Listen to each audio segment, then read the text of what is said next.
Okay, so let's say, for example, your traditional ways of marketing are being have sort of, there's no space over there. So Right, I'm coming in with a new spirit. Okay, right, how do I reach my target audience? Tell me that. Can you fair, give me some examples of how let's say, for example, if I have a new spirit, how do I enter a new market? fair. Okay, so see, that's a good question. And originally, see, now, like I said, the advertising landscape is pretty filled up. And nowadays, if you have to reach someone new, you need to do something very unique. You either need to do something like what Ryan Reynolds did with Aviation Gin, right? So he's got this very brash way of advertising himself, speaks very directly. Even his movies, even Deadpool, they've let him stick to his original character. And he took that character, and because he has such a large following across the world, he decided to use himself as a mascot for his new gin, which is Aviation Gin. And you see, it's been making waves with every new advertisement that comes up because he just treats it as a normal conversation. The guy So sold it you also. He made exactly, massive profit. Like exactly. So apart, you should. He's actually a marketing genius. yeah, We so should you, we you should have we to do should appreciate him something for this that. Yeah, different. yeah, yeah, Maybe he'll come on one of our episodes. But the yeah, point yeah. being, that's it. So even if you travel a little bit back in time, Mm-hmm. uh, that is what exactly worked for other brands as well. Like take vodka for example. It's a Russian drink. It has originated in Russia. Even in movies, mainstream vodka is always, What Russians drink. or Yeah, yeah, it's in Russian. They'll cheer and they'll be like, "Chalo, let's go for it." And yeah, after that, they'll say "Das Vidanya" for some reason or the other. But anyway, yeah. Smirnoff was a Russian brand. It was, it wanted to expand it. It wanted to go to the US. It wanted to go to other places. But coming to US as a market, people were a whiskey drinking nation. US was a whiskey drinking nation, and they didn't even know what vodka is. Mm-hmm. So what Smirnoff did was they started being a little smart about the way they positioned themselves. They said we are a white whiskey that has no taste, no smell. And this worked because whiskey was the equivalent to alcohol back in the US. Mm-hmm. So for them, alcohol is whiskey. Like how we don't say texting anymore, we say WhatsApp kar le. It's become a synonym. So Yeah. whiskey was a synonym for alcohol. They said, you know what, we are a whiskey only. We are white, no taste, no smell. And this had a really big impact on the audience in the US. It became an instant hit because people basically wanted to do some day drinking, and they wanted to go back to office after drinking. They had to drink in their lunch breaks. Okay, they wanted to. Whiskey you can't.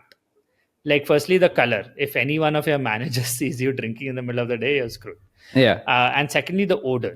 It is Yeah. really strong. Okay, if anyone has Just gone spilled and whiskey on smelled themselves. someone, Yeah. you Or you spilled will beer on know. themselves. Yeah. Yeah. Yeah. So this is how Smirnoff advertised vodka, saying no taste, no smell, white whiskey, and it became a hit because people started drinking it in a day with knowing that as long as we can not act loony back in our offices, there is no way to trace the fact that we have had alcohol. Yeah. And that's how America's love affair with vodka began. I think I read about this. I think it's a really good concept. This is a very good story. I think I read about this thing where basically that's a similar thing that they did for gin, but except they went in instead of, so this was of course the vodka story that you just told was a very good example of uh, understanding your consumer, basically Right. understanding your consumer behavior and exploiting a particular behavior to your brand's advantage, to your product's advantage. So Correct. people who want to learn what exactly this was, we've since are all about analyzing and breaking down things that have happened already. Smirnoff basically understood, did probably extensive market research. It's not about, oh, which are what are your demographics and stuff like that. They actually went in and they understood their consumer, and they Yeah. understood that basically the consumers want to be able to drink. Correct. uh, so essentially to basically coming up with, so that's why they came up with vodka, because odorless, tasteless, no, and you can, as long as you're not down 3-4 pegs of vodka in your lunch break, people will not be able to find out. Exactly. No trace back. Another very good example I'll tell you of a brand being able to enter a new market, but not by doing this kind of a smart messaging or smart, let's say, for example, product, is gin, which Okay. is basically they did product placement. essentially. Acha, okay. So gin, again, same. Gin was not popular in Britain, in the UK. That's surprising considering it's such a dry drink, and I always associate gin with the UK. Yeah, no. But So yeah, okay, actually, it wasn't popular. it Okay. wasn't popular, and essentially, how did they get into it? Is basically, uh, Brits are, of course, Brits are crazy about James Bond. It is apart from colonization. James Bond is probably their biggest export. so, so essentially, I think in the 20th uh, Bond movie, which is I think The World Is Not Enough, where Okay. Pierce Brosnan, Bond is known for drinking a vodka martini, right? Right. Shaken, not stirred. Right. Um, by the way, do you know why it's shaken and not stirred? Good trivia question. I've actually never gone into that. So apparently, if you shake a martini and you don't stir it, the Hmm. alcohol actually settles at the bottom of the martini. Okay. So that is why James Bond used to order a vodka martini, shaken not stirred, when he's on his missions, so that he can continue to drink his martini but not get Hmm. drunk. And if you see in a lot of O movies, भाई साहब, तो पीता क्या yeah, था वो Martini के ऊपर जो भी जूस डालते हैं? basically, yeah, it's a cocktail, right? So essentially, what was cooked? So basically, Okay. because he needs to be able to, he goes to casinos and probably flirts women.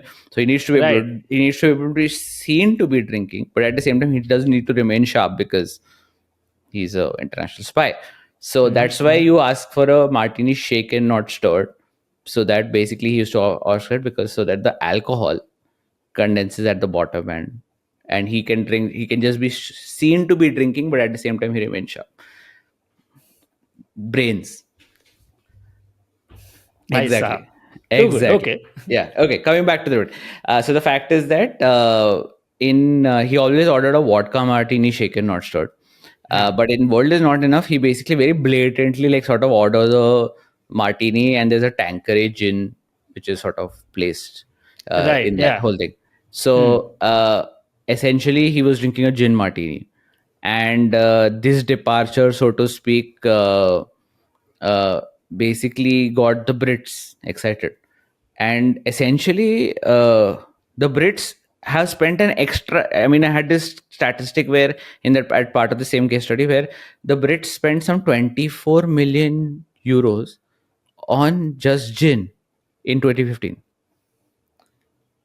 24 If million only they euros, spent that money before like colonizing 24 us, they million would have been too pounds. Yeah, bund to come exactly. only. They're like, छोड़ ना भाई, Yeah, कौन so जाएगा obviously वहाँ तक? it's very, yeah, so essentially 24 million.